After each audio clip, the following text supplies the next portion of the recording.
এই যে এত সুন্দর দেখতে মানুষগুলো, তার পরিবার, অথচ কারোর মনেই দুদণ্ড শান্তি নেই। সব বেশি একটা না একটা কোলাহল অশান্তি রয়েছে। ইলমা বুঝতে পারছে না ভাগ্যকে দোষ দিবে নাকি সময়কে। মাত্র 6 বছর বয়সে বাবা মায়ের বিচ্ছেদ দেখেছে সে, মানসিকভাবে ধাক্কা খেয়েছে, যেটা শোক এখনো মনের মাঝে রয়ে গেছে। বাবার নতুন বিয়ে, সৎ মায়ের অসামঞ্জস্যপূর্ণ ব্যবহার মস্তিষ্কে গেঁথে গেছে। কত না খেয়ে স্কুল যেতে হয়েছে, কলেজেও তার ব্যতিক্রম হয় না। তাকে নিয়ে বাবা এবং মায়ের মাঝে ঝামেলা, দূরত্ব, মান অভিমান দেখেছে। এইটুকু জীবনে অনেক কিছু স্বাদ পেয়েছে সে। শুধু দাদি আর বাবার সাপোর্টে এখনো হাসি মুখে রয়েছে সে। তবুও নিশির আগমন হলে, চারপাশ যখন তমসায় ডুবে যায়, তখন চোখ এবং মন দুটোই নীরব আর্তনাদের প্রতিযোগিতায় নামে। অনেকক্ষণ নীরব অশ্রু বিসর্জন দেওয়ার ফলে ইলমার মাথায় অসম্ভব যন্ত্রণা শুরু হয়। ইলমা ওঠে, চোখে মুখে পানি ছিটিয়ে নেয়, ব্যালকনিতে গিয়ে ঠান্ডা বাতাসের আশা করে, কিন্তু তার বদলে সিগারেটের বাজে গন্ধ নাকে ঠেকে। ইলমার বুঝতে বাকি নেই গন্ধটা কোথা থেকে এসেছে। পাশে ফিরতে আদনানকে দেখে। তাদের বেলকনি পাশাপাশি হয়ে গন্ধটা সহজে চলে এসেছে। ইলমাকে তাকাতে দেখে আদনান সিগারেটটা আড়াল করে। ইলমা এক নজর আদনানের দিকে তাকিয়ে রুমে চলে আসে। আদনান পুনরায় সিগারেটটা ঠোঁটে চেপে ধরে তার ধোঁয়া নেয়। পুনরায় সেগুলো শূন্য ছেড়ে দেয়, দীর্ঘশ্বাস ফেলে। বুকের বাঁ পাশে হাত রাখতে সেখানে চিনচিন ব্যথা অনুভব করে। সন্ধ্যায় ইনান শেখ বাসায় আসতে ফাইজা বিচার দেওয়া শুরু করে। ফাইজা এরকম কথাবার্তায় ইনান শেখ বিরক্ত হন। রাগান্বিত কণ্ঠে বলেন, শান্তি দাও প্লিজ, এখন এসব শোনার ইচ্ছে নেই আমার। এখন ইলমা বিচার দিলে ঠিকই শুনতে পাল্টেছ মেয়ে একটা। 2 দিন পর মুখে চুনকালি দিয়ে দিবে, তখন বুঝবে। সমস্যা কি তোমার?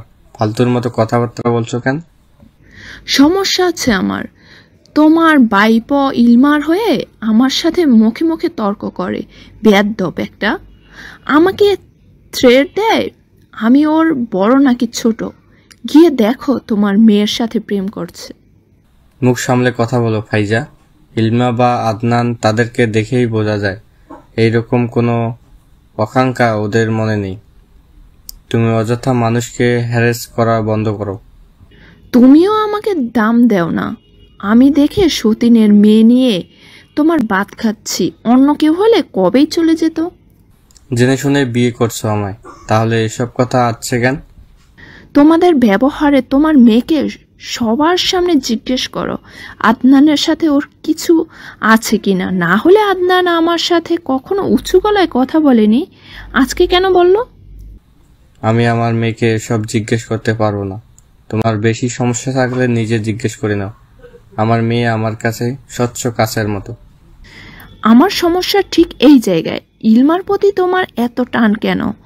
আমার ছেলে বা আমার প্রতিও এত টান নেই তোমার। ইলমা আমার মেয়ে, তুমি ধারণাও করতে পারবে না তাকে আমি কতটা ভালোবাসি। শুধু ইলমা না, আমি আমার ছেলেকেও আমি ভালোবাসি। যদি একই ব্যবহার তুমি ইজাজের সাথে করতে, তাহলে আমিও সেম কাজটাই করতাম। এখানে তফাৎ তোমার ব্যবহারে। ফাইজা ইনান শেখের দিকে অগ্নি দৃষ্টি নিক্ষেপ করেন। দরজা খুলে বাইরে বেরোন। ইনান শেখ পেছন দিয়ে আসেন। ফাইজা ইলমাকে চিৎকার করে ডাকে, যা। ইলমা কানে পৌঁছা মাত্র ইলমা লিভিং রুমে আসে। ইনান শেখকে দেখে ভেতরটা মোচড় দিয়ে ওঠে। এই তো তার শক্তি, তার সাহস। তার বাবা চলে এসেছে, এবার ফাইজার একটা ব্যবস্থা করা যাবে। ইলমা তখন চুপ ছিল, কারণ সে একটা কথা বলে ফাইজা সেটা আরো 10 লাইন বানিয়ে ইনান শেখের কানে উঠাতো। সেজন্য যা বলার বাবার সামনে বলবে, যাতে তার বাবার মনে তাকে নিয়ে বিন্দুমাত্র বিদ্বেষ, সন্দেহ, এমনকি প্রশ্ন তৈরি না হয়। সবাই লিভিং রুমে উপস্থিত। আদনান নিজেও এসেছে, বিরক্ত হয়। এসে বাজখায় কণ্ঠে বলে, বাসায় কি শান্তিতে থাকতে পারবো না? আদনানের কথায় ফাইজা চেঁচিয়ে বলে, তার আগে বলো ইলমার সাথে তোমার কি? বাস আদনানের মাথা গরম হয়ে যায়। ইলমার দিকে একবার তাকায়, বাকিদের দিকেও তাকায়। ইলমার চুপ থাকাটা আদনানের আজকাল বিরক্ত লাগছে। মুখে মুখে জবাব দিলেই তো এই মহিলা এত সাহস পায় না। ইনান শেখ ফাইজার উপর রেগে বলেন, চুপ করবে তুমি? না, ইলমার জন্য আদনান আমায় কথা শুনিয়েছে। তখন ইলমা মুখ খুলে জবাব দেয়, আমি কারোর বাবার টাকায় না, নিজের বাবার টাকায় খাই, চলি, পড়ালেখা করি। তাহলে মানুষ আমায় অন্য ধ্বংসের খোটা কেন দিবে? আমাকে তাড়ানোর জন্য এত উঠে পড়ে লাগবে কেন? যার সাথে আমার ভালো করে দুদণ্ড কথা হয় না, সে কোন সাহসে আমার নিয়ে বাজে কথা বলবে? যে আমার সাথে আদনান ভাইয়ের কিছু আছে, যে কোনোদিন মায়ের দায়িত্ব পালন করেনি, সে কোন অধিকারে নিয়ে আমাকে তাড়ানোর কথা বলে? সবাই চুপ। ইনান শেখ ফাইজার দিকে রাগী দৃষ্টি নিক্ষেপ করে। ফাইজা কিছু বলতে গেলে সজোরে চর বসে যায় ফাইজার গালে। ইনান শেখ আঙুল তুলে বলেন। তখন মেজাজ তার মায়ের দিকে তাকিয়ে বলে, আমার মেয়ের কোনো বিষয়ে নাক গলাবি না তুই। রাস্তার মেয়ে, ভদ্রতা কি শিখেছিস কখনো? কোন পরিবার কি চলে না চলে সেটা শিখেছিস? আমার মেয়েকে যে খাবার নিয়ে খোটা দিবে না, বিয়ে নিয়ে কথা তুলবে, আমার চেয়ে খারাপ কেউ হবে না। এরপর থেকে ফাইজা ইলমার ব্যাপারে কোনো কথা তুলবে তো নন স্টপ চর থাপ্পড় চলবে। তখন ইজাজ তার মায়ের দিকে তাকিয়ে বলে, আম্মু, তুমি আপুর সাথে এরকম করো কেন? ইলমা আপু কত ভালো মানুষ, চাই তার এরকম একটা মেয়ে থাকুক, আর তুমি পেয়েও অবহেলা করছো। আমার আপু বেস্ট, তুমি অনেক ঝগড়া করো।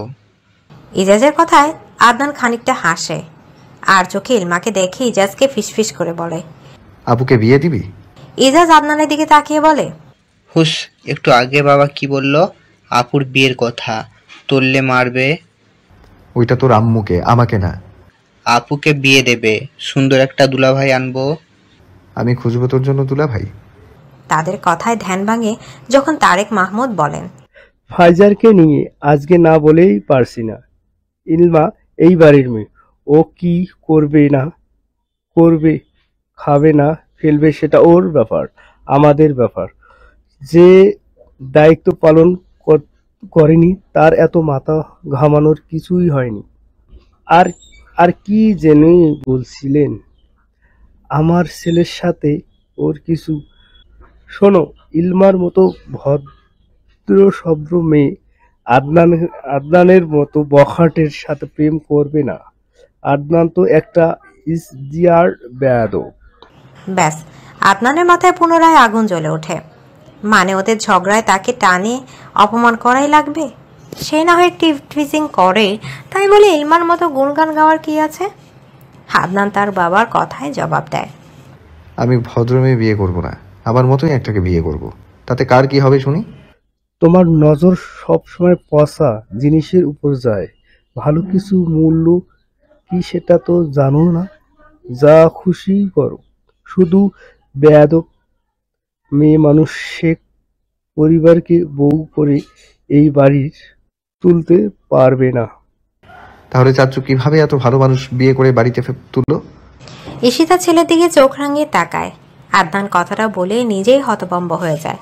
মনে মনে বলে, হিস, আদনান সবসময় সত্যিটা বলতে নেই, এখন দিলি তো আরেকটা আগুন জ্বালিয়ে। তারেক মাহমুদ ছেলের কথায় খুশি হন। একবারে মোক্ষম জায়গায় কথাটা বলেছে। বেয়াদব হলেও একটা সুবিধা আছে, মুখের ওপর জবাব দেয়া যায়, সত্যিটাও বলা যায়। কিন্তু তার ছেলে একটু বেশি বেয়াদব, মানে বেয়াদবের টপ ক্লাসে আছে সে। ইনান শেখ এই নিয়ে টুর শব্দ করেননি, সোজা রুমে চলে যান। ফাইজা এজাজের রুমে গেছে। তার সরতে ঈশিতা আদনানকে বলে, মুখটা সামলাও আদনান, সব সময় সত্যি বলতে হয় না। তখন ফরিদা পারভিন ইলমাকে বলেন, এরপর চুপ থাকলে তোর খবর আছে, মুখে মুখে জবাব দি, দেখবি সাহস পাইবে না। ফরিদা পারভিনের কথায় আদনান ইলমাকে বলে, মেরিচার বাচ্চা, যা তেজ আমার সাথে দেখার, শুধু যেখানে দরকার সেখানে বিড়ালের মতো মিউ মিউ করিস। আদনানের কথায় ইলমা বিরক্ত হয়। চোখ রাঙিয়ে তাকাতে আদনান বিরক্তকর চাহনি দিয়ে বলে, এই প্রেমিক নারী, চোখ রাঙামি তো খবর আছে। মুখ সামলে কথা বলো, না হলে খবর আছে। থ্রেড দেয়া বন্ধ কর। তোর বাপের 12টা বাজাতে আমার সময় লাগবে না। কথায় কথায় বাপটানো কেন? সমস্যা কি? তোর বাপ একটা হিটলার, দেখিস না? রিনা খান একটা বিয়ে করে নিয়ে এসেছে, কাউকেই শান্তি দেয় না। তখন ঈশিতা আদনানকে ধমক দিয়ে বলে, থামবে নাকি গরম খুন্তিটা নিয়ে আসবো? আদনান চুপ করে। ইলমা তার দাদির পাশে গিয়ে বসে। তখন তারেক মাহমুদ ইলমাকে বলে, শোন মা, এরপর ফাইজার তোমার কোনো বিষয়ে বাড়াবাড়ি করলে ইনানকে বলবে, না হলে আমাকে। চুপ করে থাকবে না। তারেক মাহমুদের কথায় ফরিদা পারভিন বলেন, ফাইজা যা বলবে জবাব দিবি, চুপ করে থাকলে মাথায় উঠে বসবে। তাদের দুজনের কথা শুনে ইলমা জবাব দেয়, আমি যা বলার বাবার সামনেই বলবো, যা প্রতিবাদ করার বাবার সামনেই করব। বাবার অনুপস্থিতিতে আমি 1 লাইন বললে তিনি 4 লাইন বানিয়ে সেটা উপস্থাপন করবে। তখন আমার বাবার মনে আমাকে নিয়ে একটু প্রশ্ন তৈরি হবে। এখন আমি কিছু বলছি না, সেই জন্যে আমার বাবা নিজের মতো করে হ্যান্ডেল করতে পারে সবটা। তখন আমি কিছু বললে তখন তাকে বিচার করতে হবে কার কথাটা সঠিক। আমি কি আদৌ কথাটা ঠিক বলেছি নাকি উনি সঠিক বলেছেন? ইলমার কথায় তারেক মাহমুদ আদনানকে বলেন, কিছু শেখো ইলমার থেকে। জীবনে বেয়াদব ছাড়া কিছুই তো শিখতে পারোনি। হ্যাঁ মেলিজা, আমার দেয়া হরলিক্সটা ঠিকঠাক খাচ্ছিস তো? আদনানের কথায় তৃপ্তি শব্দ করে হাসে। ঈশিতা ছেলের কথায় হাসবে নাকি বকা দেবে বুঝতে পারছে না। আদনানের এমন কথা ইলমা ভরকে যায়। আদনান বিরক্ত হয় ইলমা চুপ থাকাতে। তখন ইলমা জবাব দেয়, এটা কেমন প্রশ্ন? আগে তো তোর মাথায় তেমন বুদ্ধি ছিল না, কথাবার্তাও ম্যারম্যারে ছিল। নিশ্চয়ই আমার দেয়া হরলিক্স খেয়ে বুদ্ধি বেড়েছে তোর। ইলমা আদনানকে চোখ রাঙায়। ফরিদা পারভিন বলেন, এই ঝগড়া লাগিয়া গেল। আদনান উঠে দাঁড়ায়। অনেকক্ষণ হলো ভালো মানুষদের সাথে বসেছে, বেশিক্ষণ বসলে তার চুলকানি শুরু হয়ে যাবে, সেই জন্য উঠে দাঁড়ায়। অতিরিক্ত ভালো মানুষদের পাশে বসাতে আনকমফোর্টেবল ফিল হয়, কারণ সে জানে তার মতো বেয়াদব 2-4টা আছে কিনা সন্দেহ। রুমে এসে একটা সিগারেট ধরায় আদনান। সেটা টানতে টানতে ফেসবুকে ঢুকে নিজেদের ফ্রেন্ডস গ্রুপে ঢুকতে দেখে নির্মাণ একটা স্ক্রিনশট দিয়েছে, সেটাও জেবিন এবং আবরণের আপলোড করা পিকচার্সের। আদনান ছবিটা দেখে হা হা রিয়াক্ট মারে। নির্মাণ লিখেছে, কিরে তোর শিকার তো আবরণের কাছে। ব্লক মেরে দিয়েছি, এসব মাতারই আমার দরকার নেই। বাকিরাও অ্যাক্টিভ হয়। আদনানের মেসেজে সবাই অবাক হয়। সেজান জিজ্ঞেস করে, কি ব্যাপার, রিয়ানার ভালোবাসার গুড সাইড নাকি? হ্যাঁ আরেক সব ব্যাক রকমের। ব্রেকআপ করে নেব, আপাতত প্রেম করছি না। ওই সন্ধ্যায় কি ও মদ গিলছিস নাকি? নির্মাণের মেসেজে আদনান শুধু হাসে, রিপ্লাই করে, না, ভাবছি রাতে ক্লাবে যাব। তোর কোনো পরিচিত জুনিয়র থাকলে নিয়ে আসিস। হালার পোহালা, তুই আর ভালো হলি না। নির্মাণের রিপ্লাই দেখে আদনান পুনরায় হাসে। গ্রুপ থেকে বেরিয়ে আবরণকে খোঁচা মারে, লিখে, কিও নারী, দরদি জাতির পিতা, মেয়ে রাজি হয়েছে এতদিনে। আবরণ জেবিনের সাথে কথা বলছিল। আদনানের মেসেজ দেখে হা হয়ে যায়। এর আগেও তাদের কথা হয়েছে মেসেঞ্জারে, তাও আবরণই প্রথম নক দিয়েছিল জেবিনের ব্যাপারে। এখন আদনান আজকে নক দিয়েছে। আবরণ রিপ্লাই করে, মেয়ে মানে জেবিন আমার ফিউচার ওয়াইফ। শেষমেশ জনগণের খাওয়াটাকেই বউ বানাচ্ছিস? ক্লাবে নাচলেই কি ভার্জিনিটি নষ্ট হয়ে যায়? না, যদি ক্লাবে নাচতে নাচতে লাঙের হাত ধরে রুমে যায় তখন নিশ্চয়ই ভার্জিনিটি নষ্ট হয়। তবে তোর কপাল একদিক দিয়ে ভালো, তোর ফিউচার বউকে আদনান শেখ গভীরভাবে টেস্ট করেনি। এই মুখ সামলে কথা বলবি। নারী দরদি জাতির পিতা জনগণের খাওয়া জিনিস আবার টেস্ট করবে? ছি ছি। তাহলে তোর বোনকে দিস, নিশ্চয়ই পিওর হবে, একেবারে দেশি খাঁটি মাল। শুয়োরের বাচ্চা, আর একবার এই কথাটা বললে তোর জিভ টেনে ছিঁড়ে ফেলবো। কথাটা বলে আদনান ফোন ছুঁড়ে মারে। মুহূর্তে নিজের মাঝে উত্তেজনা দেখতে পায়। রক্ত যেন টকবক করছে, হাত নিষ্পিস করছে, যেন এই মুহূর্তে জয় আবরণকে হাতের কাছে পেলে 2 কাপ বসিয়ে দিত। মাথা ভীষণ গরম হয়ে আছে আদনানের। কি করা যায় ভেবে ব্যালকনিতে যায়। নিস্তব্ধ চারপাশ, আকাশে নেই চাঁদ বা তারা, তিমিরে ডুবে থাকা বিশাল আকাশ, মৃদু হিমশীতল বাতাস। আদনান বারবার ঘেমে উঠছে। ব্যাকুল মনটাকে শান্ত করার চেষ্টা চালাচ্ছে বারবার। বুকের বাঁ পাশে হাত রাখে, তার মনের সেই পবিত্র এবং শুদ্ধ নারীর কথা মনে আনে। মুহূর্তে একরাশ ভালো লাগা কাজ করে। সেজন্য মৃদু হেসে বিড়বিড় করে বলে, ভাগ্যিস পবিত্র নারী হৃদয়ের অন্তঃস্থলে আছে, নাহলে বেসামাল আমিকে এত সহজে কে সামলাতো। ব্যালকনি গ্রিলে হাত রেখে গুনগুন করে গেয়ে ওঠে। সুপ্রভাতে শেখ পরিবারের সবাই নাস্তা খেতে বসেছে। এক পর্যায়ে কথা উঠে নতুন বাড়ি নিয়ে। তৃপ্তি তারেক মাহমুদকে জিজ্ঞেস করে, বাবা কাজ কবে শেষ হবে? 6 মাস 1 বছর তো লাগবেই। তারেক মাহমুদের কথা শেষ হতে ইলমা জবাব দেয়, তৃপ্তি গিয়েছিস সেখানে? হ্যাঁ, সেদিন গিয়েছিলাম বন্ধুদের সাথে। তৃপ্তি উপর নিচ মাথা দুলিয়ে বলে। আদনান দুজনের কথা শোনে। তখন ইলমা বলে ওঠে, বাবা আমিও যাব সেখানে। সাথে সাথে ইনান শেখ বলেন, কাজ শেষ হলে যাবে। এখন দিনের বেলায় ওখানে ছেলে পেলে থাকে, কাজ করে। যুগ খারাপ, তোমার যেতে হবে না। তুমি চলো নিয়ে। মেয়ের কথায় ইনান শেখ হৃদয় কুচকান, জবাব দেন, বাবার সময় নেই, একটু অপেক্ষা করো, একেবারে যেও। ইলমা জবাব দেয় না, মুহূর্তেই চুপসে যায়। বাকিরাও যে যার মতো নাস্তা খেয়ে নিজেদের গন্তব্যে রওনা হয়। আদনান রুমে এসে একটা সিগারেট ধরায়, সেটা টানতে টানতে শরীরে পারফিউম মাখে। সিগারেট খাওয়া শেষ হতেই মুখ ধুয়ে নেয়। পরিপাটি হয়ে বাইকে চাবি নিয়ে বেরোয় বাসা থেকে। নির্মাণ, সেজান, নিশাদ এবং রাহা আদনানের জন্য অপেক্ষা করছিল। আদনান আসতেই চারজন তাকে চেপে ধরে। নির্মাণ জিজ্ঞেস করে, তোর কি হয়েছে? সেজান জিজ্ঞেস করে, সত্যি ভালো হয়ে গেছিস? নিশাদ জিজ্ঞেস করে, আবার নতুন করে প্রেমে পড়ছিস? সবার এক নাকারে করা প্রশ্নে আদনান বিরক্ত হয়। সবাইকে থামিয়ে বলে, এরকম কিছু না, কয়েকদিন রিল্যাক্সে থাকতে যাচ্ছি। প্রেম মানেই তো প্যারা, তাই না? তুই প্লিজ এসব বলিস না, এই ধরনের কথা তোর মুখে একদম শোভা পায় না। নির্মাণের কথায় আদনান কয়েকটা গালি উচ্চারণ করে বলে, তোদের জ্বালায় কি ভালো হতে পারবো না? ঠিক করে বল, কোন মহিয়সী নারীর প্রেমে পড়েছিস? রাহার কথায় আদনান বিরক্তি নিয়ে বলে, শর্ত, সে কখন থেকে প্যান প্যান করে যাচ্ছিস। বলেছি প্রেম করবো না, আবার বলছিস কার প্রেমে পড়েছি। আদনানের কথা সবাই তাকিয়ে আছে তার দিকে। সবার এমন তাকানোতে আদনান আরো বিরক্ত হয়। সবাইকে রেখেই সে ক্লাসের উদ্দেশ্যে রওনা হয়। বাকিরা তার যাওয়া দেখে এক দৃষ্টিতে। ইলমার টেস্ট এক্সাম সামনে, এরপর ফাইনাল এক্সাম। এ নিয়ে তার দুশ্চিন্তার শেষ নেই। মাধ্যমিকের পড়া যা, মাঝে মাঝে ডিপ্রেশনে পড়ে যায় সে। পাশ করা ইজি, কিন্তু ভালো মার্ক ওঠানো কঠিন। তবুও নিজেকে পড়াশোনায় মনোযোগী করে রাখে। যেখানে তার বন্ধু বান্ধবরা প্রেম নিয়ে ব্যস্ত, সেখানে সে পড়াশোনার সময় দিচ্ছে। ছুটির সময় তৃপ্তি প্রীতির সাথে গেটের কাছে এসে গাড়ি ধরে তিনজন। ইলমা আন মনে বাইরে দেখছে। তৃপ্তি এবং প্রীতি পরীক্ষা নিয়ে কথা বলছিল। ইলমা সেসবে মনোযোগ নেই। হুট করে তৃপ্তি বলে, এই ইলমা, অবন্তী আপুর যে বিয়ে শুনেছিস? ইলমা খানিক চমকে ওঠে, জবাব দেয়, কবে? আগামীকালকে মনে হয় হলুদ, এরপর বিয়ে। ও ভালোই তো, দেখা হয়নি তাই জানি না। দুজনের কথা মাঝেই তাদের রাস্তার পরিসমাপ্তি ঘটে। ভাড়া মিটিয়ে প্রীতিকে বিদায় দিয়ে রাস্তা দিয়ে হাঁটে দুজন। তাদের বিল্ডিং এর সামনে আসতেই হুট করে ইলমা দাঁড়ায়। তৃপ্তি ইলমাকে দাঁড়াতে দেখে জিজ্ঞেস করে, আবার কি হলো? আরে উপরে দেখো। ইলমার কথায় তৃপ্তি চোখ তুলে তাকায়।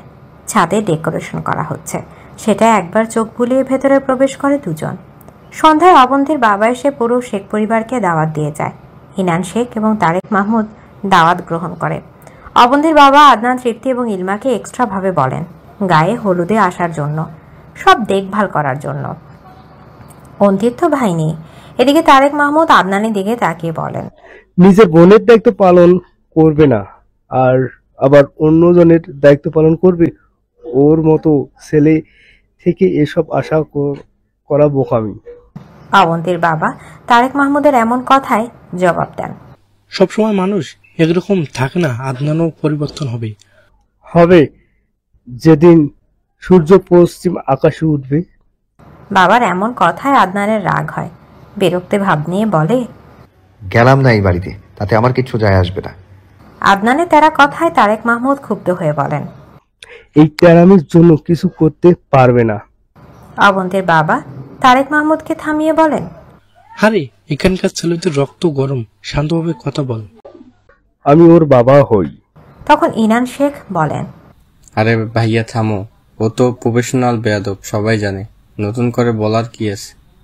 আদনান চুপ করে থাকে। অবন্তীর বাবা কফি শেষ করে বিদায় নেয়। তিনি যেতেই ইলমা তৃপ্তিকে বলে, ও ফুলের গহনা দিয়ে সাজাবো। কাকে বলবো? বাবাকে। না, বকা দিবে, বলবে সামনে টেস্ট এক্সাম। তাহলে আদনান ভাইয়াকে। তৃপ্তির কথায় ইলমা আদনানের দিকে তাকায়। একটু আগে যা করলো, মাথা গরম, এখন বলে নিশ্চয় ছ্যাত করে উঠবে। আদনান তৃপ্তি এবং ইলমার ফিসফিস করে বলা কথায় দৃষ্টিপাত করছিল। ইনান শেখ উঠে রুমে যান। তখন তৃপ্তি তারেক মাহমুদকে বলেন, বাবা ফুল লাগবে। ফুল দিয়ে কি করবে তুমি? গহনা বানাবো। টাকা দেব, নিজে নিয়ে আসবে, আমার সময় নেই। তাহলে ভাইয়াকে বলো। মুহূর্তে মেজাজ হারায় তারেক মাহমুদ, বলেন, তুমি স্বপ্ন দেখো তোমার ভাই ফুল এনে দিবি। আদনান এবার গলার আওয়াজ চওড়া করে বলে, সব বিষয়ে আমাকে টানবে না, না তৃপ্তির না এই পরিবারের কোনো ব্যাপারে। আমার মতো বেয়াদবের থেকে কোনো আশা রাখবে না কেউ। কথায় কথায় আমি জানি আমি বেয়াদব, এই পাড়ার সবাই জানে, প্রতিদিন বলার কিছু হয়নি। আদনানের মৃদু চিৎকারে তারেক মাহমুদও চেঁচিয়ে বলেন, টাকা খরচ করে বেয়াদব বানাচ্ছি, এত সফলতা দিয়ে কি করব যদি ছেলেটাকে মানুষ করতে না পারি। তখন ঈশিতা বলেন, ওকে তুমি খারাপ বানিয়েছো। মানুষ অভাব বুঝায়, তুমি কখনো অভাব বুঝিয়েছো? টাকা চাইলে দিয়ে দিতা, ভুল হয়েছে। ওকে দেশের বাইরেই পাঠানো উচিত ছিল। পরিবারের অভাব বুঝতো, হার্ডওয়ার্ক করতো, এটাই বেটার ছিল। সব দোষ তোমার, তুমি তখন রাজি হওনি কেন? ঈশিতার কথায় তারেক মাহমুদ ক্ষুব্ধ হয়, আদনানকে বলেন, তোমাকে 15 দিন সময় দিলাম, নিজের পরিবর্তন না করলে বাড়ি থেকে বেরিয়ে যাবে। আমি কারোর জন্য নিজেকে পরিবর্তন করতে পারবো না। থাকলাম না এই বাড়িতে, তাতে আমার কিছু যায় আসবে না। ফরিদা পারভিন সবাইকে থামিয়ে বলেন, আমার নাতি কোথাও যাবে না। তারেক কি বলে এদিন? তখন ঈশিতা বলে, আর লাইট দিবে না প্লিজ, ওর পরিবর্তন হওয়াটা জরুরি। ইলমা তৃপ্তি দুজনেই স্তব্ধ। কি একটা কথার থেকে কোথায় গেল। ইলমা ভাবছে ফুলের কথা তোলাটাই ভুলেছিল, তৃপ্তি ভাবছে ফুলের কথা তারেক মাহমুদকে বলাটাই ভুল ছিল। কিন্তু তারেক মাহমুদ এবার জোর দিয়ে বলছে সবটা। আদনানকে মাত্র 15 দিনের সময়, এরপর আদনানের বাড়ি ছাড়তে হবে। তখন ফরিদা পারভিন বলেন, আদনানে কি হইল? ওর ফুফাতো ভাইটা তো দেখতেই পারে, কত নম্র ভদ্র। আদনানের মেজাজ ঘেটে গেছে। তার দাদির দরকার ছিল নিজের মেয়ের নাতির কথা তোলার। আদনান বিরক্তি নিয়ে বলে, ওই টেপলার কথা আমার কাছে বলবে না। ও কি কি করে বেড়ায় তুমি জানো নাকি? নিজে তো বেয়াদব, সেজন্য ভালো ছেলেটাকেও তোমার মতো ভাবছো। ঈশিতার কথা আদনান বাঁকা হেসে বলেন, কেমন ভালো সেটা সময় হলে বুঝবে। কথাটা বলে সে রুমে চলে যায়। বাকিরা তার কথায় চোয়াল শক্ত করে নিয়েছে। তখন ফরিদা পারভিন বলেন, আপনার বিয়ে করে দাও, তখন বউ আসবে, তখন দেখবা সোজা হয়ে যাইব। মায়ের কথায় তারেক মাহমুদ বিরক্ত হয়ে বলেন, আম্মা, ওর মতো বেয়াদবের কাছে কে মেয়ে দিবে? ওর কি চাকরি বা কোনো কাজ করে নাকি? বউ চালাবে কিভাবে? 15 দিন যদি নিজের সঠিক পথে আনতে পারবে তো আমার বন্ধুর কাছে প্রস্তাব রাখবো। তাহলে তো ভালোই। ফরিদা পারভিনের কথা শেষ হতেই ইলমা তৃপ্তি দুজনেই উঠে রুমে আসে। তৃপ্তি ইলমাকে বলে, ভাইয়াও কিভাবে 15 দিনে নিজেকে পরিবর্তন করবে? জানি না, ও বেশি উচ্ছৃঙ্খল, মানে অতিরিক্ত। শোন, একটা কথা বলি। তৃপ্তির কণ্ঠ অন্যরকম শোনালো। ইলমা কিছুটা অবাক হয়, জবাব দেয়, কি? ভাইয়াকে বোঝাবি। কি? হ্যাঁ, ভাইয়া যদি তোর কথা শোনে। আস্তাগফিরুল্লাহ। আদনান যা, আমাকে ধমকে সাইডে রেখে দিবে। না ভাই, ওর এক গার্লফ্রেন্ডকে বল বোঝাতে, আমি এইসবে নাই। আমার মনে হয় ভাইয়া তোর কথা শুনবে। কোন অধিকারের জন্য আমার কথা শুনবে? জানি না, ভাইয়ার চোখে তোর জন্য আকুলতা, টান, মায়া দেখতে পাই। এসব কেমন কথা তৃপ্তি? আদনানের মতো প্লে বয়ের মাঝে এরকম কিছু একটা থাকতেই পারে না। তুই প্লিজ উল্টাপাল্টা বলে আমার মনে ওকে নিয়ে তিক্ততা তৈরি করিস না। এরপর থেকে ওর সাথে কথা বলতে গেলেও না 4 বার ভাবতে হবে আমার। আমি এসব পছন্দ করি না তৃপ্তি। আচ্ছা বাদ দে, কিছু বলতে হবে না। হ্যাঁ, ওনার ভালো উনি আমাদের থেকেও বেশি বোঝেন। অবন্তীর হলুদের রাতে আতশবাজি ফোটানো হই হুল্লোড়ে মেতেছে ছাদের মানুষজন। ঈশিতা তৃপ্তির রুমে আসেন। তখন তৃপ্তি মুখ গোমড়া করে পড়ার টেবিলে বসেছিল। ঈশিতা এসে জিজ্ঞেস করে, হলুদে যাবে না? ইলমাকে বলো আমার ভালো লাগছে না। কেন, ফুল পাওনি তাই? এরকম কিছু না, যাও প্লিজ। কথাটা বলে ঈশিতাকে ঠেলে রুম থেকে বের করে দেয় তৃপ্তি। ঈশিতা মেয়ের কার্যকলাপে মৃদু হাসে। বেরোতেই আদনানের মুখোমুখি হয়। আদনান ঈশিতাকে দেখে পাশ কাটিয়ে সোফায় গিয়ে বসে। ঈশিতা ইলমার রুমেই যাচ্ছিল, কিন্তু ইলমা তখন লিভিং রুমে আসে। ঈশিতা তাকে দেখে বলে, হলুদে যাবে না? তৃপ্তি কোথায়? রুমে। শাড়ি পরবে না? ইলমা খানিক চুপ থেকে জবাব দেয়, ফুল হলে শাড়ি পরতাম, এখন দেখি গাউন পরে যাব। ইলমার কথায় ঈশিতা জবাব দেয়, হলুদের শাড়ি পরে যেও, সুন্দর লাগবে। কথাটা বলে চোখ দিয়ে আদনানকে ইশারা করে।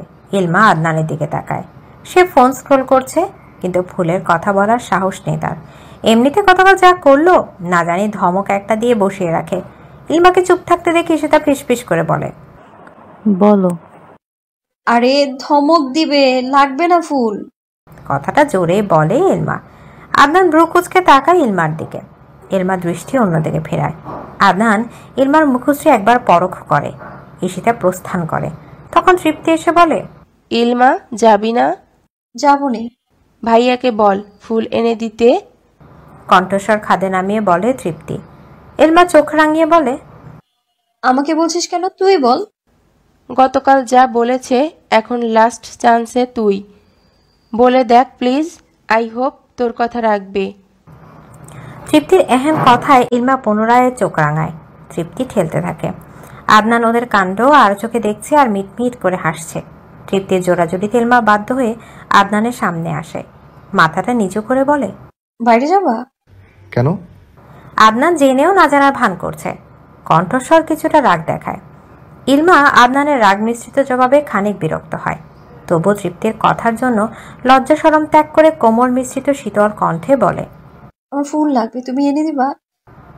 ইলমার এই আবদারটা আদনানের কাছে ভীষণ আদরে লেগেছে। কোনো জবাব না দিয়ে ইলমা চোখের ঘন পাপড়িতে এক দৃষ্টিতে তাকায়। তখন তৃপ্তি ইলমাকে বলে, চলে আয়, মনে হয় আনবে না। ইলমা মাথা নাড়িয়ে চলে আসে। আদনান কোনো প্রতিক্রিয়া দেখায়নি। দুজন মনে মনে আদনানের ভাবকে তুলোধনা করছে, সাথে আদনানের মেজাজের গুষ্টি উদ্ধার করছে। দুজনে ব্যর্থ মনে শাড়ির দিকে তাকাচ্ছে। মেরুন রঙের শাড়ি দুটো খাটের একপাশে পড়ে আছে। তৃপ্তি ইলমাকে বলে, এই চুল ছাড়বি আজকে? না, বাজে লাগবে। এই চুপ, তোর চুল মাশাআল্লাহ হাঁটু ছুঁয়েছে, বাজে লাগবে কেন? খোপা করবো নে।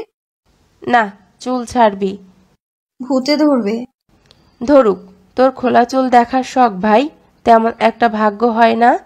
তৃপ্তির কথা শেষ হতে ইলমা চুলে ক্লিপটা খোলে। সাথে সাথে একগুচ্ছ কাজল কালো ঝরঝরে চুল হাঁটু অবধি নেমে যায়। তৃপ্তি ইলমা চুলের দিকে তাকিয়ে বলে, কেশবতী, তোর জামাই তোর চুল দেখলেই ফিদা হয়ে যাবে। এরপর মাশাআল্লাহ বলবে। তৃপ্তির কথা ইলমা খানিক হাসে। চুলগুলো বাঁধতে বাঁধতে আয়নার সামনে দাঁড়ায়। হুট করে দরজার পাশ দিয়ে কারো সরে যাওয়া নজরে আসে। ইলমা ঘুরে দাঁড়ালে কাউকেই দেখতে পায় না। পরক্ষণে ভাবে হয়তো চোখের ভুল। কে আসবে এখানে? তৃপ্তি পায়চারি করছে আর ইলমাকে বলছে, ভাইয়া সত্যিই ফুল এনে দিবে? না। শালার ইতরের বউটা যদি রিনা খান হয় তখন বুঝবে মজা। যদি ভদ্র হয়? মেয়েটার কপাল পুড়বে, আদনানের অত্যাচার সহ্য করতে হবে। আরে মেয়েটা যে কি কপাল পোড়া। ইলমার কথায় তৃপ্তি বলে, মেয়েটা ভাগ্যবতীও, পিওর ভালোবাসা পাবে।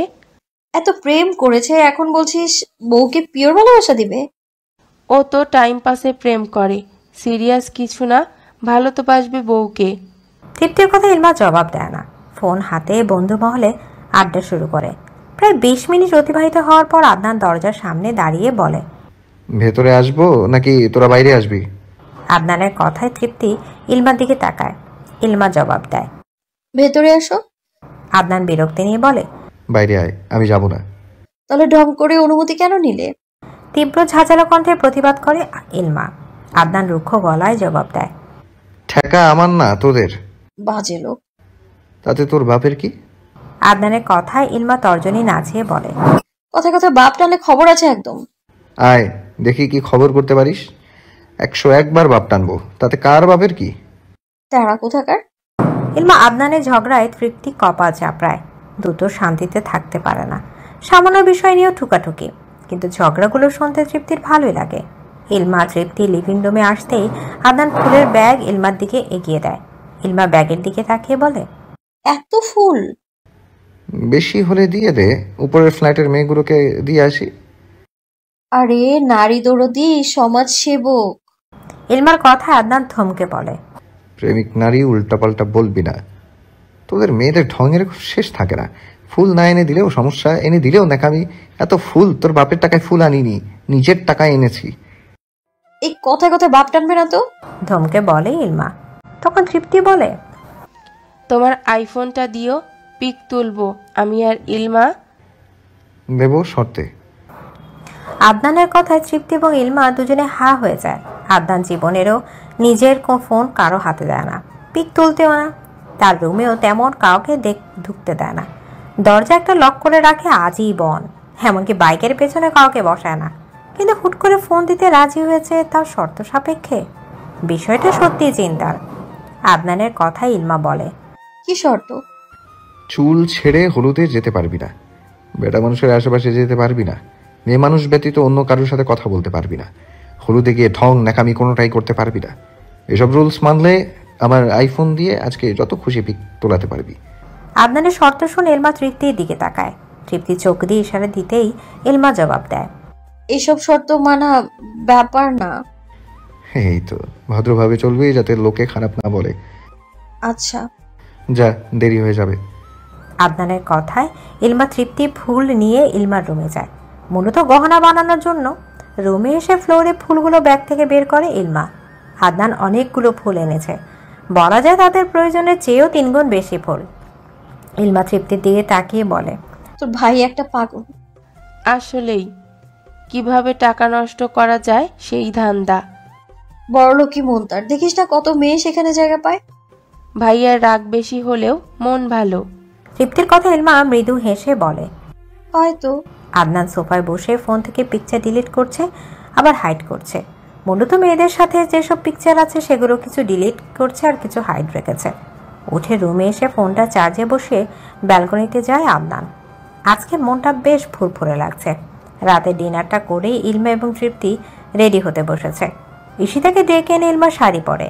সে নিজের শাড়ি নিজে পরতে পারে না, যত চেষ্টাই করে কুচি ঠিক হয় না, আঁচল উল্টো পড়ে, কোনোভাবেই তাল করতে পারে না সে।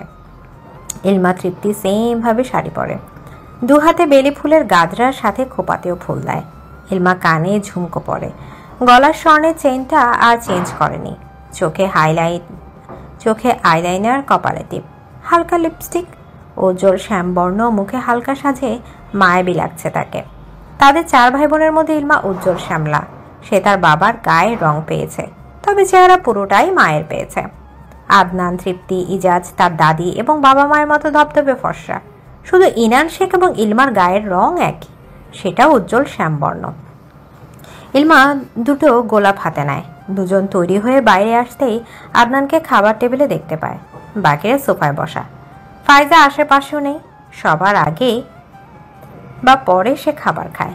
সবাই যখন বসে কথা বলে আশেপাশেও আসে না সে।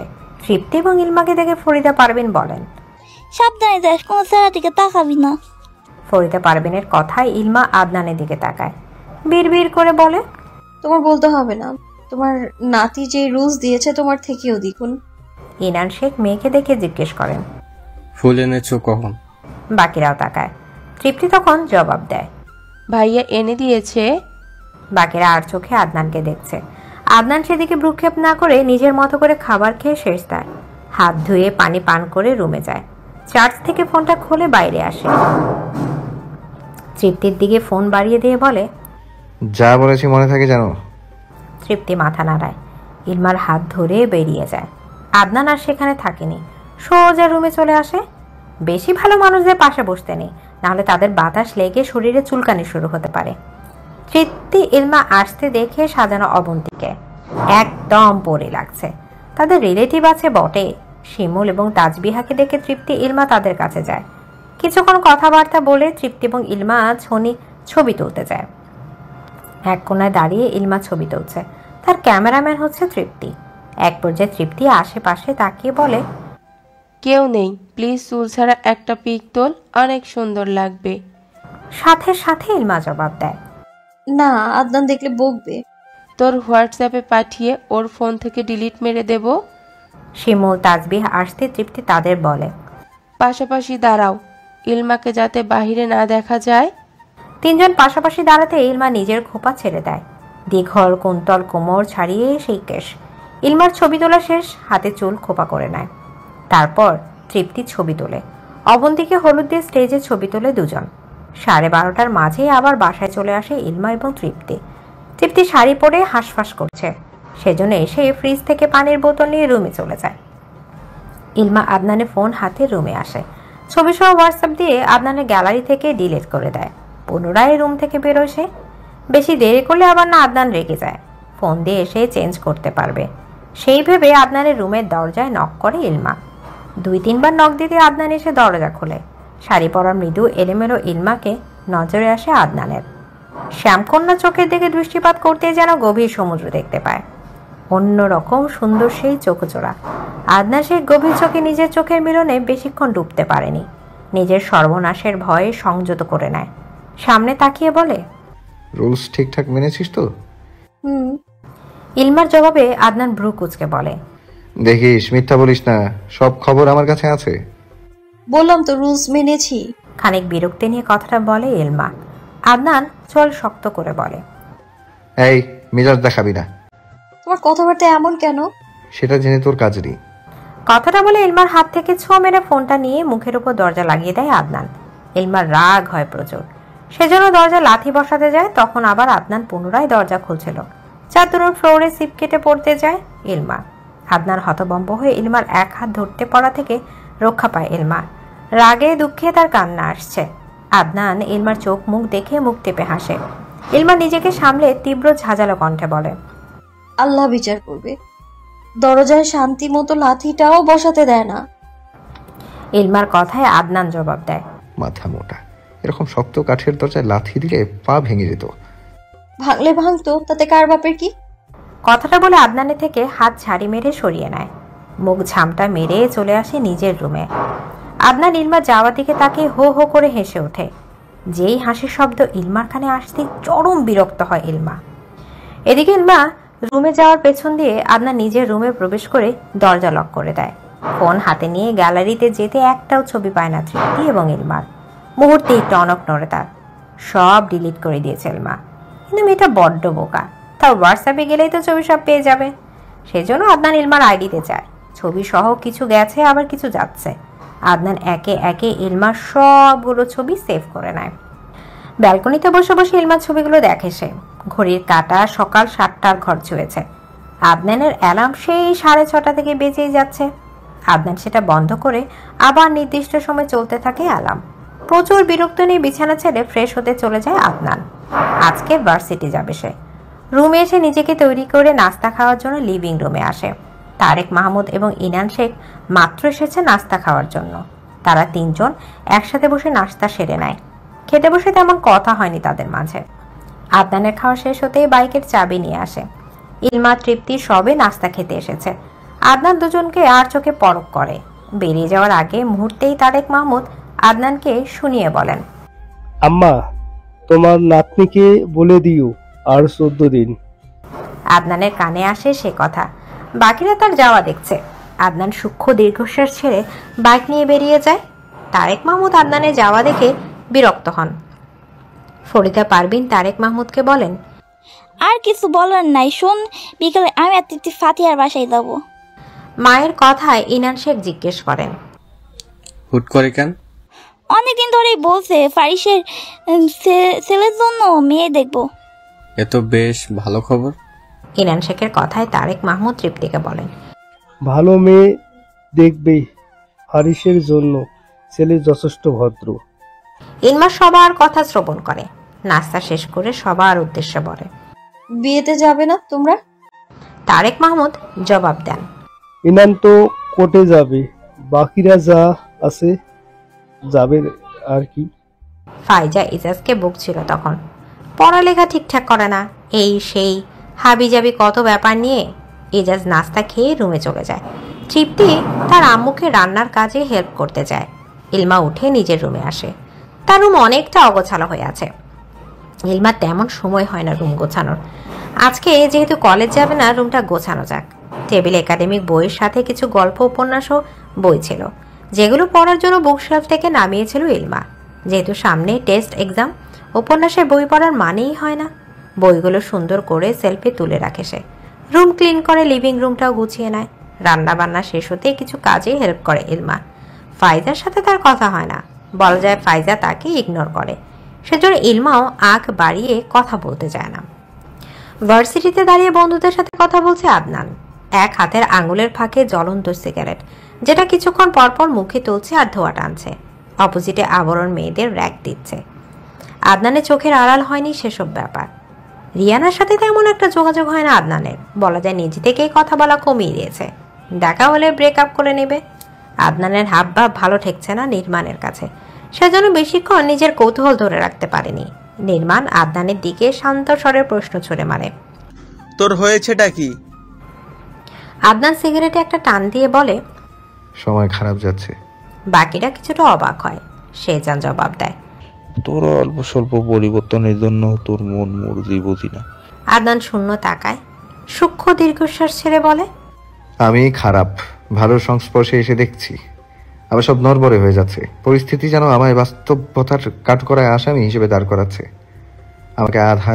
আমাকে আধারে মারায়, আলোতে নয়। কিন্তু কি বলতো, জীবনে কিছু কিছু সময়ে প্রতীক্ষা, মোহ, মায়ার তাড়নায় আলোতে আসতেই হয়। এই আলো আমার শ্বাসরুদ্ধ করে হৃদয়ে তোলপাড় সৃষ্টি করে।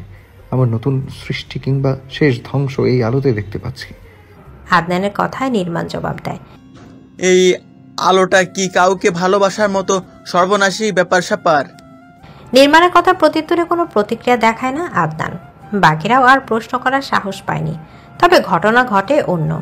আদনান যখন আবরণের সামনে দিয়ে যাচ্ছিল, তখন আবরণের দলের একটা ছেলে টিটকারি মেরে বলছে, জয় ভাই, আপনার শালা যাচ্ছে। কথাটা বলে ছেলেটা হাসে, সাথে ছেলে পেলে গুলোও হাসে। আদনানের কর্ণগহ্বর হয় সে বাক্য, কিন্তু ঝামেলায় যেতে চায় না, সেজন্য কিছু বলেনি। তার বোনকে সে সামলে রাখতে পারবে। মুখে বললেই বিয়ে হয়ে যায় না, শালা হয়ে যায়। কিন্তু জয় সেই কথাটা কাউন্ট করে জবাব দেয়, একবারে দেশি মাল, দেখলেই জিভে জল চলে আসে। ব্যাস, আদনানের টেম্পার গরম হয়ে যায়। শার্টের হাতা ফোল্ডার করতে করতে এগিয়ে আসে আবরণের দিকে। আবরণ আদনানকে খেপে যেন তৃপ্তি পেল। আদনান এসেই আবরণের কলার চেপে ধরে, নিজের শক্ত মাথা দিয়ে আবরণের কপালে জোরে বাড়ি দেয়। হাত মুষ্টিবদ্ধ করে আবরণের নরম গালে আঘাত করে। পা তুলে আবরণের পেটে আঘাত করে, যার ফলস্বরূপ আবরণের মুখ দিয়ে রক্ত বেয়ে পড়ে নিচে লুটিয়ে পড়ে। এগিয়ে আসে আবরণের দলের ছেলেপেলেগুলো। আদনান তাদের সাথে মারামারিতে ব্যস্ত, তবে নিজেও 2-4 ঘা খেয়েছে, যার ফলে কপাল চোট ফেটে রক্তে টইটুম্বর। নির্মাণ, শেজান, মোহিত এসে আদনানকে ছাড়ায়। জয় উঠে আদনানের পিঠে কয়েকটা লাথি বসায়, তাতে আদনান পুনরায় ক্ষিপ্ত হয়। আবরণের অন্ডকোষ বরাবর লাথি বসিয়ে দেয় বলে, শুয়োরের বাচ্চা, এই মেশিন নিয়ে এত তেজ না তোর? এরপর আমার বোনকে নিয়ে বাজে কথা মুখে আনবে, একেবারে অকাজের বানিয়ে ফিউচারে বাপ হওয়া ছুটিয়ে দেব। আবরণ ব্যথায় দম যায় অবস্থা, তবুও ঠোঁটের কোণে হাসি। আদনান বেশ বিরক্ত হয়। আবরণ সর্বশক্তি দিয়ে চিৎকার করে বলে, তোর বোনকে তো আমি দেখে নেব, যেখানেই পাবো। ফিউচারের কথা চিন্তা করিস। আদনান তেড়ে আসতে গেলে নির্মাণ তাকে ঠেকায়। আদনান চোখ মুখ শক্ত করে বাজে গালি দেয় আবরণকে। আদনানকে টেনে টুনে এক সাইডে নিয়ে আসা হয়। মুখের অবস্থা রক্তমাখা, রাগে শরীর অসম্ভব কাঁপছে তার। কপালের রগ সুস্পষ্ট হয়ে ফুটে উঠেছে, হাত দুটো মুষ্টিবদ্ধ। অন্যদিকে আবরণকে হসপিটালের উদ্দেশ্যে নেওয়া হয়। নির্মাণ আদনানকে পানির বোতল এগিয়ে দিতে দিতে বলে, তোদের ঝামেলা আর শেষ হবে না, হসপিটালে চল। ওই শুয়োরের বাচ্চা আমার বোনকে নিয়ে বাজে কথা বলবে কেন? ওর ঝামেলা আমার সাথে, আমার পরিবার টানবে কেন? জানি না, অবরানকে বিশ্বাস নেই, তৃপ্তিকে সাবধানে রাখিস। নির্মাণের কথায় আদনান পানি পান করে উঠে দাঁড়ায়। শরীরের সর্বাঙ্গ ব্যথায় ভেসে উঠেছে। আদনানের অবস্থা বুঝে নির্মাণ এবং শেজান তাকে ধরে গাড়িতে নিয়ে বসায়, পাশের হসপিটালে নিয়ে যায়। আদনান চুপচাপ হসপিটালে আসে, কাটা জায়গায় ড্রেসিং করিয়ে ব্যান্ডেজ করে নেয়। ব্যথায় ঔষধ সহ আরও কিছু ওষুধ লিখে দেওয়া হয়। হসপিটাল থেকে বেরিয়ে 3 বন্ধু একটা রেস্টুরেন্টে ঢুকে দুপুরের খাবার দাবারের জন্য। দুপুর বলতে 2:30 বেজে গেছে প্রায়। 3 জন মিলে লাঞ্চ সেরে বাইরে আসে। আদনান এই অবস্থা নিয়ে বাসায় যাবে না, সেজন্য ঠিক করে 2 দিন নির্মাণের বাসায় কাটিয়ে দেবে। অবন্তীর বিয়েতে এসেছে শেখ পরিবারের সদস্য। তৃপ্তি, ইলমা দুজনে সারাটা পরে হিজাব বেঁধে মাথা ঢেকেছে। ঈশিতা এবং ফাইজের সাথে সাথেই ছিল 2 জন। গিফট দিয়ে বরকে দেখে পিকচার তোলে তারা। অবন্তীকে বউ সাজে মাশাআল্লাহ খুব সুন্দর লাগছে। খাবার খেয়ে দেরি করেনি তারা, নিজেদের ফ্ল্যাটে চলে আসে। বিকেলে ফরিদা পারভিনের সাথে তৃপ্তি তার ফুপির বাসায় যাবে। ফরিদা পারভিনের কথা মতো 2-3 দিন সেখানে থাকবে তারা। সেজন্য তৃপ্তি ব্যাগে দুটো থ্রি-পিস সহ দরকারি জিনিসপত্র নিয়ে নেয়। কিছুক্ষণ রেস্ট করে দাদি নাতনি বেরোয় ফারিজদের বাসার উদ্দেশ্যে। তারেক মাহমুদের পার্সোনাল কারে করে যাবে। ড্রাইভার তাদেরকে বাসার সামনে নামিয়ে দিবে। তৃপ্তি চলে যাবে। ইলমা 2-3 দিন একা কাটাবে। একা বলতে আর কি, কলেজেই তার সময় কেটে যাবে। তবে দাদিকে তার তৃপ্তিকে সে 3টা দিন মিস করবে। সন্ধ্যায় ঈশিতা নাস্তা বানাচ্ছে, ইলমাও হেল্প করেছে। ফাইজা আশেপাশেও ঘেসেনি। কিচেনে তারা দুজন। আদনান তখনও ফেরেনি। কল দিয়েছে, ফোন বন্ধ বলছে। ঈশিতা চিন্তিত ছেলেকে নিয়ে। ইলমাকে বলে, আদনানের হলোটা কি? সেই সকালে বেরিয়েছে, বাসায় আসার নাম নেই। মনে হয় এক্ষুনি এই বাসা ছেড়ে দিচ্ছে। আরে না, কোনো সমস্যায় পড়েছে মনে হয়। যে নিজে সমস্যা সৃষ্টি করে তার আবার কিসের সমস্যা? ইলমার কথা ঈশিতা নীরব চাহনি দেয়। ইলমা চায়ের ফ্লাক্সে চা ছেঁকে নিচ্ছে। ঈশিতা সূক্ষ্ম দীর্ঘশ্বাস ছাড়ে। এই ছন্ন ছাড়া ছেলেটার হবে কি? কিভাবে ঠিক হবে? ভবিষ্যৎ কি? এখনো নেশা ছাড়তে পারেনি। ভালো হওয়ার নাম গন্ধ তো বহু দূরে। ইলমা চায়ের ফ্লাক্স নিয়ে লিভিং রুমে আসে। ইজাজ তখন রুম থেকে বেরোয়। ইলমাকে দেখে বলে, গুড ইভিনিং বনু। শুভ সন্ধ্যা। কথাটা বলে ইজাজকে 1 কাপ চা ঢেলে দেয় ইলমা। ইনান শেখ এসে চেয়ার টেনে বসেন। তারেক মাহমুদ চা পান করছেন। ঈশিতা এসে বলে, আদনান এখনো ফিরেনি, ফোন বন্ধ। দেখো নেশা করে কোথায় টাল হয়ে পড়ে আছে। কণ্ঠস্বরে বিরক্ত সুস্পষ্ট। ইনান শেখ কোনো প্রতিক্রিয়া দেখাননি। আদনানকে এমনিতেই তার পছন্দ না। ভদ্রতার রেশ মাত্র নেই ছেলেটার মাঝে। এমনিতে নিজের ক্লায়েন্ট আর বউ দুটোই কন্ট্রোল করতে হিমশিম খান। সেখানে আদনানের ব্যাপারে নিয়ে মাথা ঘামিয়ে পাগল হতে চান না তিনি। তাদের কথার মাঝে তারেক মাহমুদের ফোন বেজে ওঠে। ফাতিহা ভিডিও কল দিয়েছে। তারেক মাহমুদ রিসিভ করতে ফরিদা পারভিনের মুখ ভেসে ওঠে। তারেক মাহমুদ মাকে সালাম দিয়ে তৃপ্তির কথা জিজ্ঞেস করেন। তাদের কিছুক্ষণ খোঁজ গল্প হয়। ঈশিতা সেখান থেকে উঠে এসে আদনানের বন্ধু নির্মাণকে কল দেয়। কল বাজলেও কেউ কল তোলে না। ঈশিতা বিরক্ত হয় নির্মাণের কাজে। সে যেন ফোনে ট্রাই করলে সেটা বন্ধ বলে। পুনরায় নির্মাণের ফোনে কল দিলে রিসিভ হয়। ঈশিতাকে সালাম দিয়ে সালামের জবাব দিয়ে জিজ্ঞেস করেন, আদনান কোথায়? আন্টি, আদনান আমাদের বাসায়। আম্মু অনেকদিন ধরে বলেছিল এসে ঘুরে যেতে, হুট করেই এসেছে। চলে যাবে 1-2 দিনের মাঝেই। সত্যি তো? আপনি কথা বলবেন ওর সাথে? দাও। নির্মাণ ফোনটা আদনানকে দেয়। আদনান সাধারণ ভঙ্গিতে হ্যালো বলে। ঈশিতা জবাব দেয়, ফোন বন্ধ কেন? চার্জ নেই। বাসায় চলে এসো। এত তারা কিসের?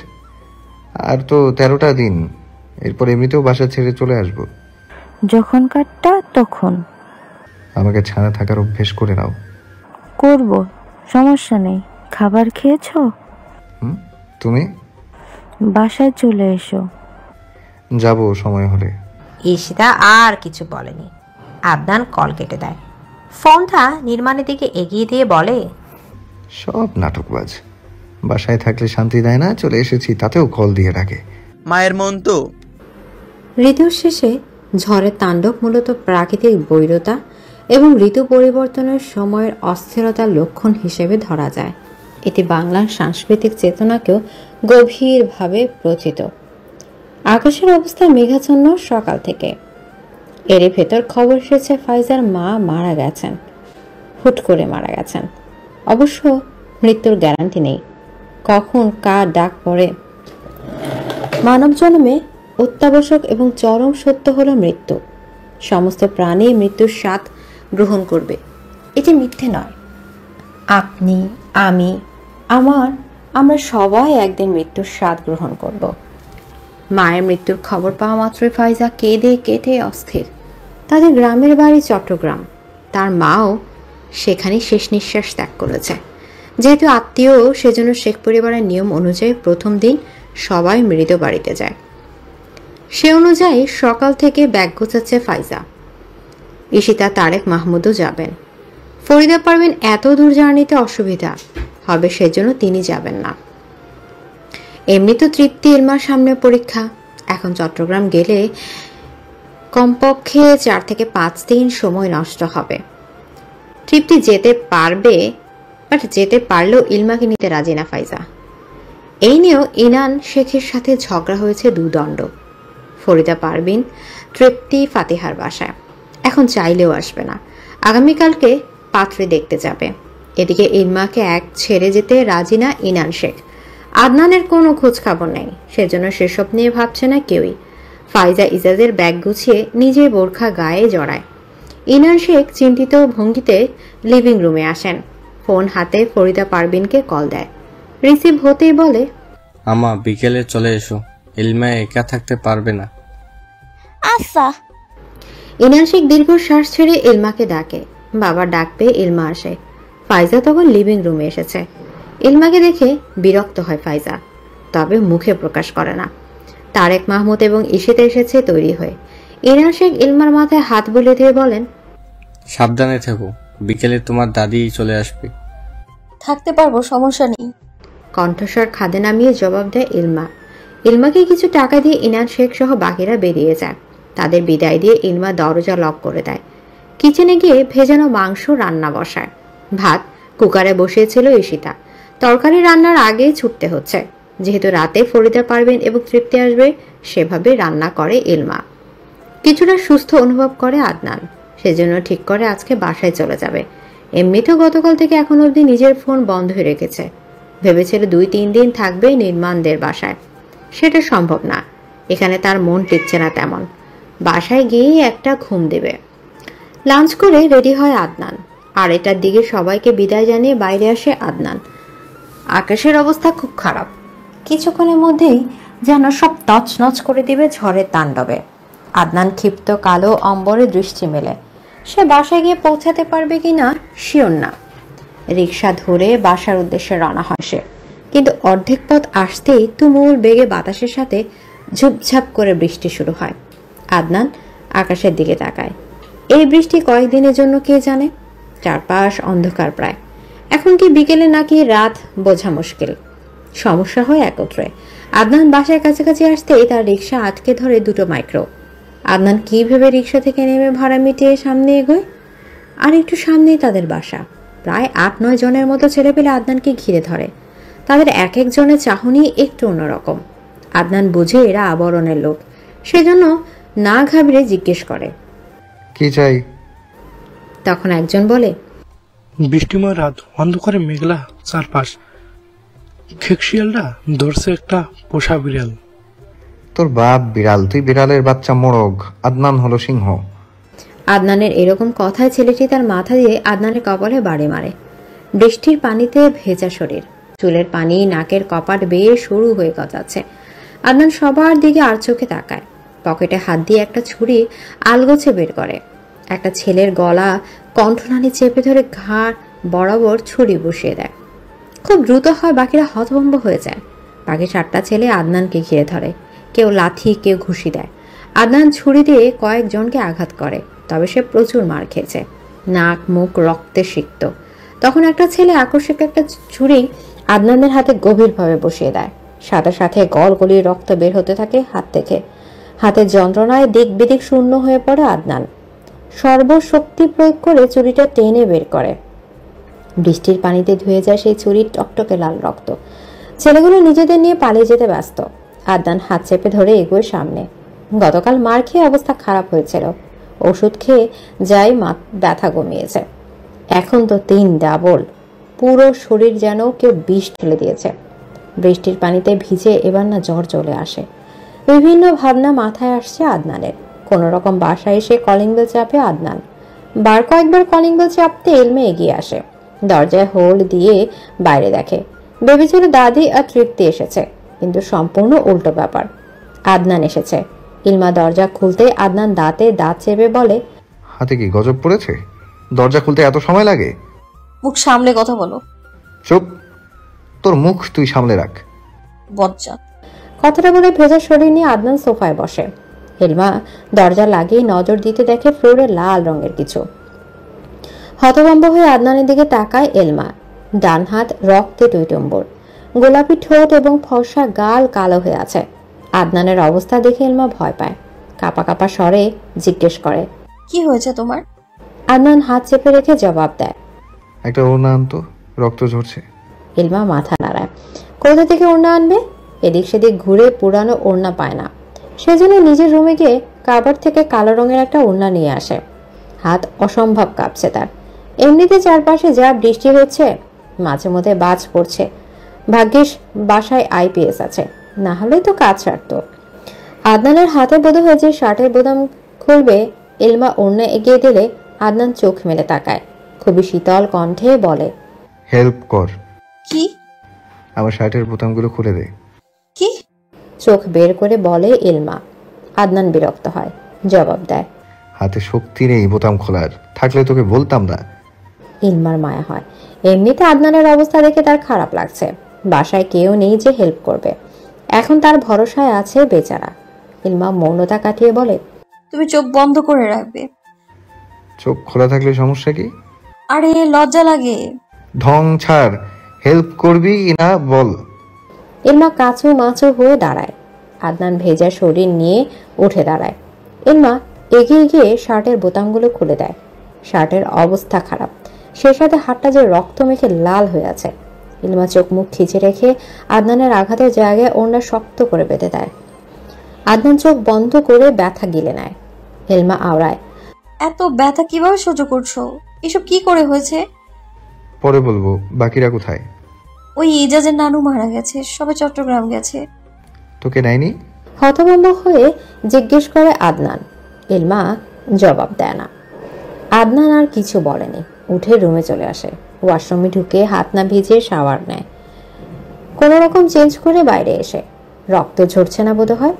আদনান ভেজা চুল নিয়ে খাটের উপর বসে, বাঁ হাতে তোয়ালে নিয়ে মাথায় রাখে। ধীরে ধীরে চুলগুলো মুছতে থাকে। তখন তার দরজায় কড়া নাড়ে ইলমা। আদনান খুব আস্তে বলে, আয়। ইলমা হাতে একটা মগ নিয়ে এগিয়ে আসে। আদনানের দিকে তাকায়, জবাব দেয়, ঠোঁটে মলম লাগাওনি? বেশি কেটেছে মনে হয়। হাতটা ড্রেসিং করে দিস। চাটা পান করো, ভালো লাগবে। টেবিলে রাখ। ইলমা চায়ের মগ টেবিলের উপর রাখে। আদনান আদেশ করে, ওয়ার্ড্রোবের প্রথম থাকে ফার্স্ট এড বক্স আছে, নিয়ে আয়। আদনানের কথা মতো ইলমা ফার্স্ট এড বক্স নিয়ে আসে। ওনার বাঁধন খুলে দেয়। খুব সাবধানে যত্নের সাথে কাটা জায়গায় ড্রেসিং করিয়ে মলম লাগিয়ে দেয়। আদনান পুরোটা সময় ইলমার কাজ দেখছিল। ইলমাকে দিয়ে বা হাতে মলম ঢলিয়ে নেয় আদনান। কিছুক্ষণের ভেতর হাতের জ্বলুনি শুরু হয়। একটু পর ব্যথা ছেড়ে দিবে। শরীরে অসম্ভব ব্যথা হয়ে আছে। ইলমা চায়ের মগ এগিয়ে দিয়ে বলে, ভাত আনবো? না, যতটুকু করেছিস অনেক কিছু। ইলমা জবাব দেয় না। আদনান চাটা শেষ করে খাটের সাথে হেলান দিয়ে চোখ বন্ধ করে। মাথায় অসম্ভব যন্ত্রণা হচ্ছে। তখন ইলমা বলে, ঔষধ খাওনি? রাতে খাবো। এখন খেয়ে ঘুমাও। দাদি, তৃপ্তি আসবে না? ইলমা ঘড়িতে সময় দেখে। সন্ধ্যা 7টা বেজে গেছে। এখনো বৃষ্টি থামার নাম গন্ধ নেই। হয়তো আসবে না। ইলমা জবাব দেয়, আজকে আসবে বলে মনে হয় না। কবে কখন আসবে আমাকে বলিস। হয়তো আগামীকাল আসবে। তাহলে আমি আগামীকাল সকালে চলে যাব। ও মা, কেন? বাসায় কেউ নেই, আমি হুটহাট না জেনে ফিরেছি। লোকে জানলে তোকে নিয়ে বাজে ধারণা পোষণ করবে। ওরা আসলে আমায় মেসেজ দিয়ে বলিস রাতে ফিরবো। বাসা তো তোমাদেরও। আদনান জবাব দেয় না। ইলমা পুনরায় বলে, নাস্তা দিয়ে যাই, খেয়ে নিও ওষুধ। এত ভাবতে হবে না। আরে তোমার হাতের অবস্থা দেখো, মনে হচ্ছে জ্বরও আসবে। তুই এত ব্যাকুল হচ্ছিস কেন? কাটা হাত আর সামান্য একটু জ্বরই তো হবে। এরকম কিছু না।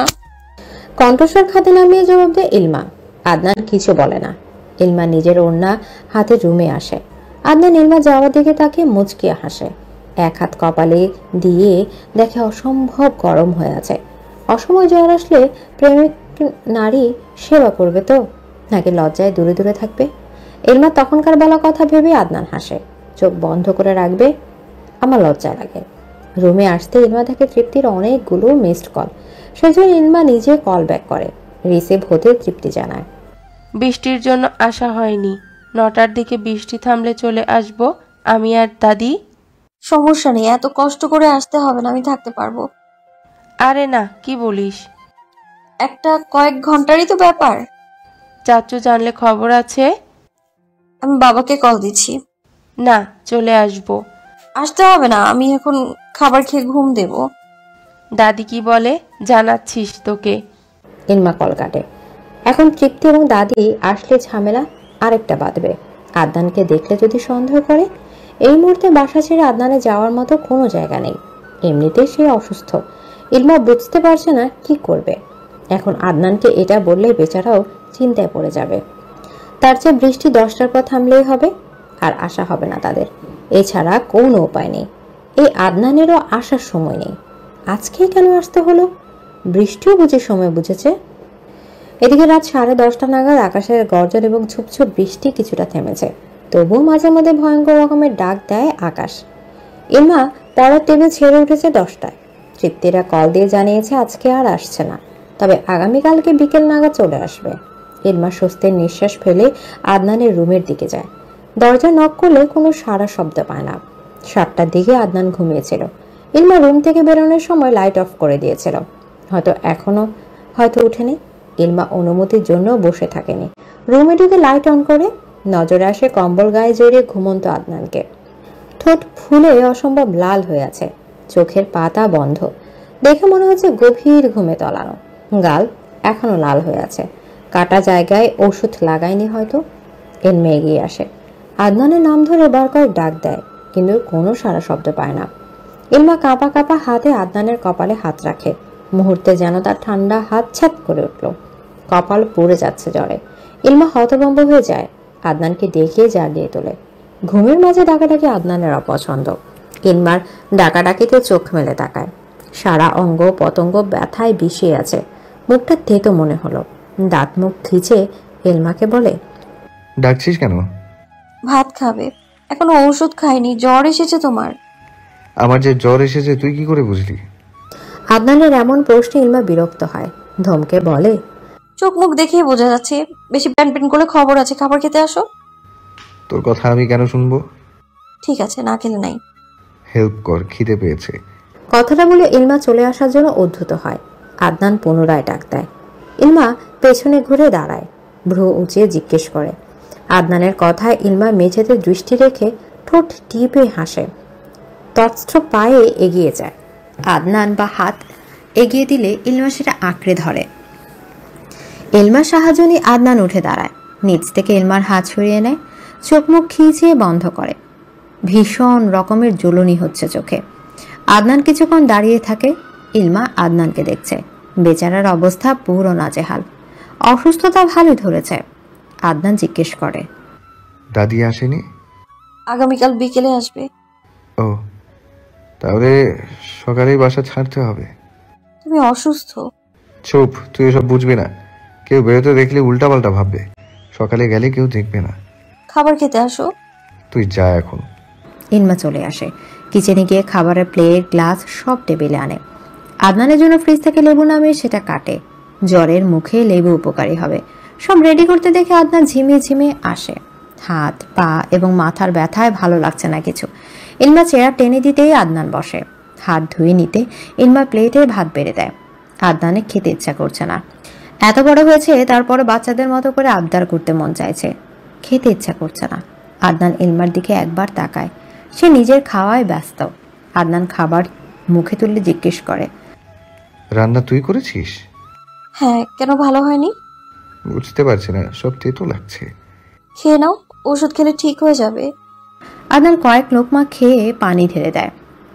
ওষুধ খেয়ে ইলমাকে বলে, আমি পাশের রুমে আছি, কিছু প্রয়োজন হলে বলিস। তোমার নিজের সাহায্য দরকার। আমাকে কি করবে সাহায্য? মুখ বেশি চড়ে তোর, ভয় পেলে বলিস। না না, ইলমা ভয় পায়। কথার মাঝে জোরে বাজ পড়তেই ইলমা ভয়ে মৃদু চিৎকার করে ওঠে। আদনান বাঁকা হেসে বলে, বেশি চাপা মারবি না, আমি তো জানি তুই একটা ভিতর ডিম। কথাটা বলে আদনান রুমে চলে আসে। ইলমা টেবিল গুছিয়ে থালা প্লেট ধুয়ে নেয়। সব গুছিয়ে নিজের রুমে আসে। লাইট অফ করতেই সব নীরব হয়ে যায়। ইলমার গা ছমছম করে ওঠে। এত নিস্তব্ধ সবকিছু, তার উপর আকাশ গর্জন দিচ্ছে একটু পর পর। ইলমার কেন যেন ভয় লাগছে। ব্যালকনি দিয়ে শো শো করে বাতাস ঢুকছে রুমে। ইলমার দরজা লাগাতে মনে ছিল না। সন্ধ্যায় ব্যালকনিতে গিয়ে বৃষ্টির পানিতে হাত ভিজিয়েছিল, এরপর আর দরজা লাগায়নি।